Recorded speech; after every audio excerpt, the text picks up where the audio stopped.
Hello friends and welcome back. I am so sorry I left you guys hanging the past little bit. We had our spring break last week. We started to redo the girls' room. Then I got really sick right in the middle of it. The house was in shambles because they were off making messes and I was out of routine. I was sick, so I got things half painted. Anyways, the reveal in the room is coming soon. I'm just finishing up. The painting is done. I painted our bathroom. We've got lots of little home reno projects. So I'm sorry. So sorry guys. I left you guys hanging. And I hate to do that, but you know, sometimes life takes over and I like to be real with you here. I'm sorry about that, but you know, real life happens. So if you are a regular subscriber or viewer, thank you so much for being patient and for being here.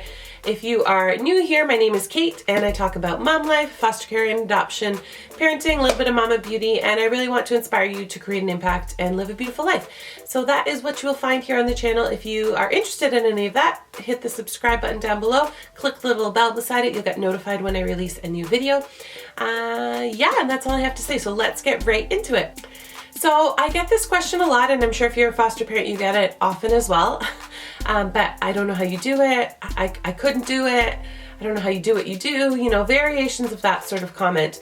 And then I also kind of get some people who are like, oh, I wish I could do it, or I wish I could help, or I wish I could, I wish I could. And I think these are very well intended, I wish I could, but you know, there are a lot of ways that you can support the foster care and adoption community without actually buckling down and becoming a foster parent. And I wanted to share with you some ways. So the first way is to volunteer with your agency. Now, you will have to go through a process getting a police check, getting a vulnerable sector children's check, vulnerable children's sector check, I believe it's called, at my agency anyway. But there are plenty of ways that you can volunteer. They have different fundraising efforts. Christmas, for example, our agency does something called, I believe it's called the Tree of Life, and they're trying to raise donations through various media outlets. They have presence in the malls, that sort of thing. So you can volunteer in that way. Our agency also does a run every year, so you can volunteer at the booth for the run, getting runners signed in, that sort of thing. But volunteering in ways that are going to directly go back and affect these kids, you know, that's one way that you can help. You can also volunteer to be a driver. Our agency is always looking for drivers, especially before school and after school. So if you're older, you don't necessarily have a kid's school schedule to stick to, that would be one way that you could really be helpful. You get to know foster families, foster kids, also be a support for the child if you become their regular driver. So it's a way you're directly supporting a child that's in care without actually being a foster parent. The next way is to mentor a foster youth. I was looking into this while I was in the waiting process to become a foster parent. And, you know, it can be as simple as offering free tutoring skills or, you know, picking them up from their foster home and having one-on-one time and taking them out somewhere.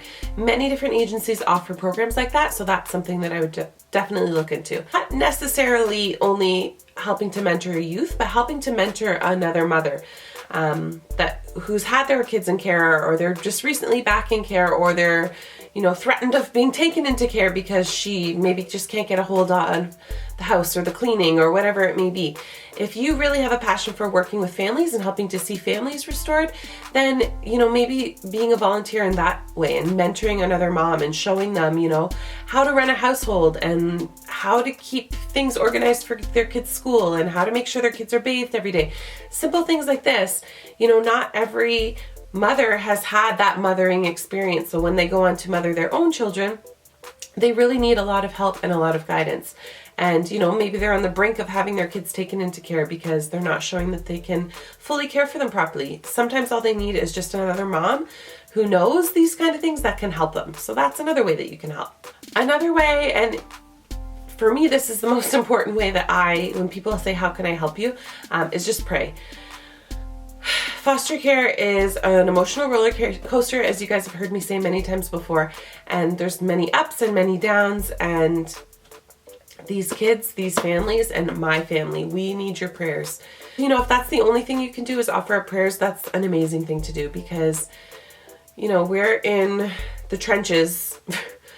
I don't know if that's sounding dramatic, but we're in the trenches with these kids and these families, and prayer is so appreciated and so needed. Another way that you can offer support to foster families or children in care is to become a respite home. So say you can't, you're a teacher, you're a single parent, you're a teacher, but during the summer you have a lot of free time, you can offer respite care in the summer so foster families can go on vacation.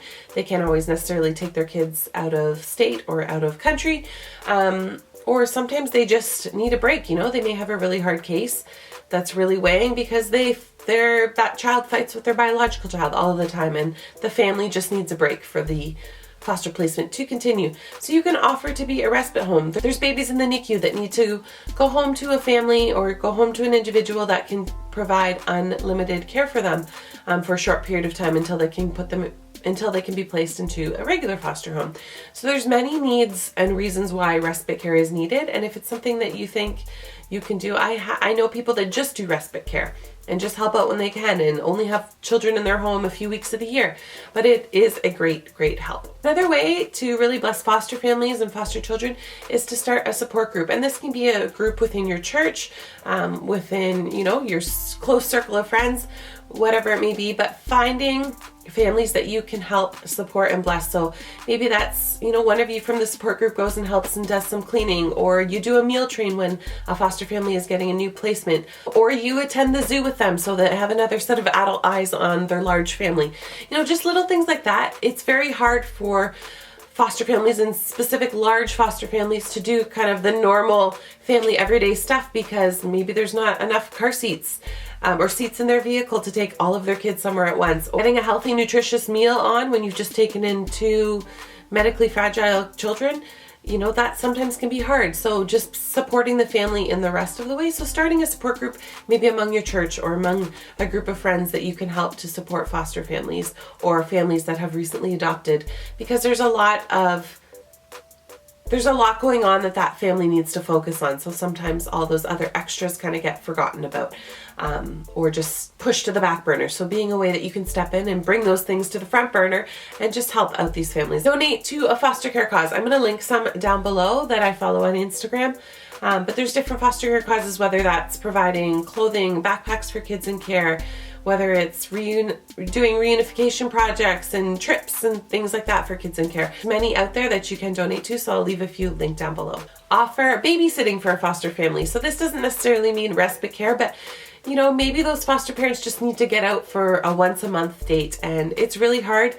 I can tell you, even within your own family, to find people willing to watch your foster children or all of your children, especially when you have little ones, large family of little ones. It's very difficult to, ask your sister or ask your mom or always feel bad. We split up our kids. We have people that watch our foster children and people that watch our biological children, because it's a lot to ask somebody to take on when they're not in a regular parenting role, like of little ones. It's a lot to ask them to take that on for a weekend or a night or just an evening away.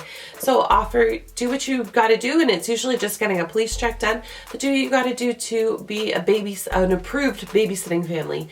We have lots of trainings that we have to go to and want to go to, and we can't always necessarily go because the babysitting is definitely an issue when you're a foster family. So offer to get approved, do whatever you need to do to become a cuddler. There's many programs out there that they just need people that will come and cuddle them in the hospital. And those early precious few weeks of life are just the most amazing thing. And if I didn't have other kids and other responsibilities, like I can see myself when I'm old and gray, I'll just become a cuddler and I'll just be sitting in the hospital all day cuddling those little newborns who just need somebody. Sometimes nobody shows up for these kids. Nobody. Their parents abandon them. They just need someone. They need that human contact. They need that skin to skin. They need love, and they need to bond. And it's so important. So look into it if your local hospital offers a cuddler program. So these are some ways that you can support foster children, foster families, local agencies, that sort of thing, without actually becoming a foster parent. So don't say to a foster family, I don't know how you do what you do, or I wish I could do what you do. Get involved. There are ways that you can help. Yes, sometimes that means taking us out of our comfortable little bubbles, but there are ways to get involved. And trust me, when you can create an impact, provide help for these foster families and foster children, it is truly rewarding.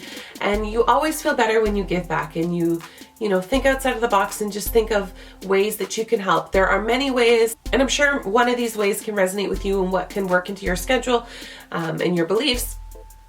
But just do what you can to help. there is a huge need for help, and that's because they get burned out on the system quickly. You know, the needs that are required of them, the lack of privacy, all of these things.